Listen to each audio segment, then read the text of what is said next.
Hi hello friends नमस्कार जय जगन्नाथ मु वेलकम करछि आ गोटे नुआ फ्रेश मिनी ब्लॉग को। एटा केते बड़ा आंब होइछि देखि परथि बहुत बड़ा आंब से गोटे ही बहुत बड़ा आंब आउ सब पूरा मिनी मिनी क्यूट सा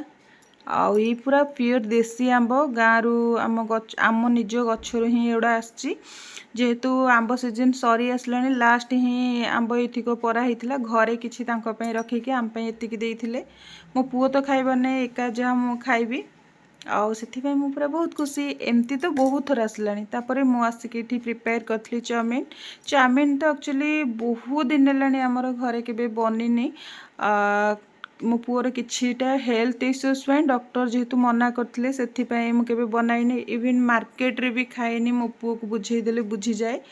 आ देखि पारुथिबे माने ता डांस रो ही से केते एक्साइटेड अछि बोलिका जितले सुनी से एक्चुअली पढुथिला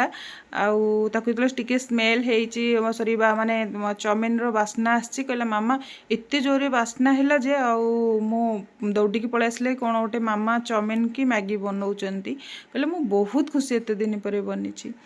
आमे तो चलु चाउमिन खाया पई तो आज भिडियो टी शेष करुच्ची। यदि भिडियो भल लगी लाइक शेयर सब्सक्राइब निहाती करी।